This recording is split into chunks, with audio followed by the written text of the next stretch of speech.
Bayangkan, langit Kalimantan yang tenang tiba-tiba diguncang oleh raungan mesin Hercules C-130. Di dalamnya, belasan pria duduk diam, tangan terikat, wajah pucat pasi. Satu persatu, tubuh mereka didorong keluar, terjun bebas menembus awan, hilang ditelan hutan tropis yang tak kenal ampun. Siapa mereka? Dan, dosa apa yang membuat langit sendiri menjatuhkan vonis sekejam ini? Langit siang itu di Balikpapan tampak bersih, nyaris tanpa awan. Mentari bergantung tinggi, menyinari setiap sudut terminal Batu Ampar dengan cahaya yang menyilaukan. Udara panas memantul dari aspal, membuat pemandangan di kejauhan tampak bergetar seperti fata morgana. Suara mesin bus yang meraung, teriakan kenek memanggil penumpang, dan dentingan koin bercampur menjadi irama khas terminal. Bau solar yang pekat beradu dengan aroma gorengan dari gerobak di sudut jalan, bercampur asap rokok yang malas melayang di udara. Di tengah keramaian itu, sebuah bus malam jurusan Jakarta baru saja menepi. Pintu terbuka dengan suara berderit. Dari dalam, turunlah seorang pria. Langkahnya pelan tapi mantap. Jaket jeans lusuh menempel di tubuhnya. Warnanya sudah memudar, tapi bersih. Di bahunya tergantung tas ransel besar berwarna hijau army, yang tampak berat namun dibawa tanpa keluhan. Rambutnya rapi, wajahnya tenang, tapi tatapan matanya menyimpan sesuatu yang berbeda. Tatapan itu dingin, terlatih, seperti mata seseorang yang pernah melihat hal-hal yang tak biasa dilihat orang kebanyakan. Dialah Mayor Andra, perwira aktif TNI Angkatan Udara. Ia kembali ke tanah kelahirannya secara diam-diam, tanpa pengawalan, tanpa seragam. Tujuannya sederhana, menjenguk ibunya yang tengah sakit di rumah sederhana mereka di kawasan Gunung Samarinda. Ia tak berniat mencari masalah. Namun, terkadang, masalahlah yang mencari seseorang. Baru beberapa langkah kakinya menginjak lantai terminal, Andra merasakan sesuatu yang tidak beres. Terminal Batu Ampar memang tak banyak berubah sejak ia kecil. Deretan bus antar kota, para pedagang asongan, penjual minuman dingin, dan sopir yang merokok di balik pintu bus. Tapi ada satu hal yang kini jauh lebih mencolok. Premanisme. Bukan preman yang sekadar duduk di pojok sambil mengobrol. Bukan pula yang sekadar meminta rokok. Ini berbeda. Mereka lebih liar, lebih vulgar, dan terang-terangan memamerkan kuasanya di tengah keramaian. Dari kejauhan, langkah Andra mulai melambat. Ia melihat sekelompok pria berdiri membentuk setengah lingkaran di jalur keluar penumpang. Mereka bukan sopir, bukan kenek, dan jelas bukan penumpang. Sorot mata mereka tajam, senyumnya menyeringai sinis. Seorang pria bertubuh besar berdiri di depan rombongan itu, seperti singa alfa di tengah kawanannya. Kepalanya pelontos mengkilap tertimpa sinar matahari. Kulitnya gelap terbakar, lehernya tebal seperti tambang kapal. Kaos ketat hitam yang ia kenakan menonjolkan otot di lengannya, sementara rantai baja besar tergantung di leher, berkilau seperti trofi. Di telinga kirinya, sebiji anting emas memantulkan cahaya, dan tato bergambar naga menjalar dari lengan kanan hingga lehernya. Itulah Gino Kodok, nama yang membuat banyak orang di terminal ini menunduk atau berpaling. Gino bukan sekadar preman. Ia adalah penguasa bayangan, Terminal Sungai Intan, wilayah yang membentang hingga Batu Ampar. Tak ada bus, truk, atau pedagang yang bisa beroperasi di sini tanpa izin darinya. Izinnya bukan kertas bertanda tangan, melainkan setumpuk uang tunai yang disebut biaya keamanan. Gino berjalan perlahan ke arah Andra, langkahnya berat seperti sengaja dibuat menekan. Senyum miring mengembang di bibirnya, tapi bukan senyum ramah. Lebih seperti senyum macan yang baru melihat mangsanya. Bro, katanya, suaranya berat, serak, dan penuh nada mengejek. Turun di sini, bayar keamanan. 30.000. Buat keselamatan lo juga. Nada bicaranya seolah mengatakan bahwa ini bukan permintaan, melainkan perintah. Andra menoleh pelan. Wajahnya tetap datar, tanpa senyum. Ia tahu betul tipe orang seperti ini. Bahkan, dari gerak tubuh Gino dan anak buahnya, ia bisa membaca siapa yang pernah bertarung, siapa yang hanya tukang gertak. Namun, Satu hal yang ia hindari saat ini adalah membuka identitasnya. Jika ia mengaku sebagai perwira TNI AU di tengah keramaian seperti ini, situasi bisa berubah menjadi kericuhan besar. Dan itu bukan cara yang ia inginkan untuk memulai kunjungannya ke rumah ibu. Maaf, jawab Andra singkat, suaranya datar. Saya tidak butuh jasa siapapun. Keheningan singkat terjadi. Lalu, tawa keras meledak dari belakang Gino. Seorang pria kurus dengan jaket kulit robek menyeringai, giginya kuning kecoklatan. Weh, gaya lo kayak tentara, Bang, ejeknya. Tapi berani banget nolak Gino ya? Sorot mata Gino berubah. Ia melangkah lebih dekat, kini jaraknya hanya sejengkal dari wajah Andra. Aroma rokok dan alkohol bercampur keluar dari mulutnya. Lo pikir, cuma karena bawa tas tentara, lo bisa bebas di sini? Suaranya rendah, tapi penuh ancaman. Di sini, gua yang ngatur. Andra masih berdiri tegak. Ia tidak membalas, tapi tidak juga mundur. Itu membuat situasi semakin memanas. Tiba-tiba, sebuah tangan menarik bahu Andra dengan kasar. Sebelum ia sempat menghindar, sebuah pukulan keras mendarat di rahang kirinya. Kepalanya terhuyung, tapi kakinya tetap menapak kokoh. Namun, itu menjadi sinyal bagi 8 preman lainnya untuk bergerak. Dalam sekejap, Andra dikepung. Pukulan, tendangan, hantaman botol plastik menghujani tubuhnya. Sebatang bambu menghantam punggungnya. Udara panas bercampur bau keringat dan teriakan kasar mengelilinginya. Meski serangan datang dari segala arah, Andra tetap diam. Tak ada satupun keluhan keluar dari mulutnya. Matanya menatap lurus ke arah Gino, seolah berkata tanpa suara, "Kalian belum tahu siapa yang kalian sentuh." Ia menahan diri. Bukan karena takut, tapi karena tahu bahwa satu serangan balasan bisa memicu kekacauan besar, dan nyawa orang lain di terminal ini mungkin jadi taruhannya. Orang-orang di sekitar hanya menonton. Ada yang berpura-pura sibuk, ada yang menghindar, ada yang pura-pura tidak melihat. Semua tahu reputasi Gino. Siapapun yang melawan, bisa lenyap keesokan harinya, entah kemana. Namun, di sudut terminal, seorang penjual gorengan tua, kulitnya keriput, tangannya bergetar, mengangkat ponsel murah dengan layar retak. Ia menekan tombol rekam. Detik demi detik, ia merekam kejadian itu, jantungnya berdegup kencang. Ia tahu, jika ketahuan, bisa-bisa nyawanya melayang. Tapi entah dari mana keberanian itu datang, ia terus merekam hingga memori ponselnya penuh. Durasi rekaman hanya 45 detik. Tapi kelak, 45 detik itulah yang akan mengubah segalanya. Video itu mulai berpindah dari satu ponsel ke ponsel lain. Dari kenek bus ke sopir, dari sopir ke pedagang, dari pedagang ke penumpang. Dalam waktu kurang dari 12 jam, seluruh Balikpapan membicarakan video itu. Di dalam video, terlihat seorang pria berwajah memar, darah mengalir dari pelipisnya, dikeroyok 9 preman bertato, tanpa perlawanan sedikit pun.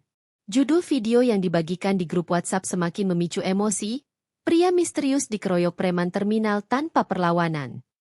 Kabar itu akhirnya sampai ke markas TNI Angkatan Udara Balikpapan. Di ruang monitor, layar besar menampilkan video yang sama. Beberapa perwira berdiri tegang, menatap setiap frame. Seorang perwira muda menunjuk layar, suaranya tercekat. Itu? Mayor Andra, Pak. Ruangan seketika hening. 2 hari lalu, beliau izin pulang untuk menjenguk ibunya di Gunung Samarinda. Lanjut perwira muda itu. Kolonel Ibrahim, Komandan Pangkalan Udara, mengepalkan tangannya di atas meja. Rahangnya mengeras. Matanya menyala penuh amarah. Ia menoleh cepat pada ajudannya. Suaranya tegas, dingin, dan tak bisa dibantah. Hubungi Skon 17. Aktifkan satuan reaksi cepat. Siapkan 10 truk. Lengkapi persenjataan penuh. Terminal Sungai Intan harus bersih sebelum matahari turun. Sementara itu, di salah satu sudut kota, Mayor Andra duduk di emperan toko kosong. Wajahnya lebam, pelipisnya mengeluarkan darah yang mulai mengering. Bahu kirinya nyeri. Namun rasa sakit itu tak sebanding dengan rasa hina yang membakar dadanya. Seorang prajurit aktif, Dihajar di tanah kelahirannya sendiri oleh preman yang bahkan tak tahu siapa yang mereka sentuh. Andra mengeluarkan ponselnya. Tangannya sedikit gemetar, entah karena amarah atau luka. Ia mengetik pesan singkat. Terjadi insiden. Perlu pengamanan. Koordinat Terminal Batu Ampar. Hanya 5 detik kemudian, balasan masuk, pasukan bergerak dalam 3 jam. Jangan bertindak sendiri. Di pojok lain terminal, di dalam bus tua yang sudah diubah menjadi markas, Gino dan anak buahnya berpesta. Bau rokok bercampur aroma kopi pahit. Musik dangdut dari radio tua mengalun, diiringi tawa keras yang memenuhi kabin. Gue hantam tuh bocah sendirian, seru Gino sambil menyeringai puas. Mukanya kayak kertas gulung. Nggak bisa ngelawan sama sekali. Anak buahnya tertawa, memukul meja, dan menambahkan ejekan-ejekan kotor. Jules, salah satu anak buahnya, berteriak sambil menendang kursi sopir. Lain kali kita videoin aja, buat koleksi. Mereka tak tahu bahwa langit di atas mereka mulai bergemuruh. Bukan karena badai, tapi karena murka yang sedang turun, dikirim dari udara. Sore itu, langit Balikpapan mulai berubah warna. Awan-awan tipis berarak pelan, membentuk bayangan panjang di aspal yang mulai memantulkan cahaya keemasan. Dari kejauhan, suara gemuruh mesin diesel memecah kesunyian. 10 truk Reo milik TNI Angkatan Udara bergerak beriringan, suspensinya berderit mengikuti setiap tikungan. Debu jalan beterbangan, membuat orang-orang di pinggir jalan terpaksa menutup mulut dan hidung mereka. Di dalam truk, puluhan prajurit berseragam loreng biru abu duduk dengan tubuh tegap, wajah mereka kaku tanpa ekspresi. Hanya bunyi klik-klik kecil dari peralatan senjata yang terdengar ketika mereka memeriksa kembali kondisi peluru, pelatuk, dan pengaman. Semua sudah diberi arahan. Operasi ini harus cepat, senyap, dan tuntas. Mayor Andra duduk di truk paling depan, bersebelahan dengan Kolonel Ibrahim. Wajahnya masih menunjukkan bekas-bekas luka, memar kebiruan di pipi, sedikit sayatan di pelipis, dan sudut bibir yang pecah. Namun sorot matanya tajam, seperti mata seekor elang yang sudah mengunci targetnya di udara. Tangannya mengepal, menahan rasa marah yang sejak kemarin membara. Baginya, ini bukan hanya soal balas dendam pribadi, tapi soal harga diri seluruh korps. Ketika konvoi memasuki area terminal Batu Ampar, suasana mendadak hening. Para pedagang yang biasanya berteriak menawarkan dagangan tiba-tiba membungkam. Beberapa buru-buru menggulung tikar, sebagian menutup kios sambil pura-pura sibuk. Mereka tahu ada sesuatu yang besar akan terjadi. Dan di tengah kerumunan yang perlahan mundur itu, terlihat bus tua berwarna biru pudar terparkir di sudut terminal. Catnya terkelupas di sana-sini, kacanya buram penuh debu, dan di bagian bawahnya terlihat oli menetes pelan.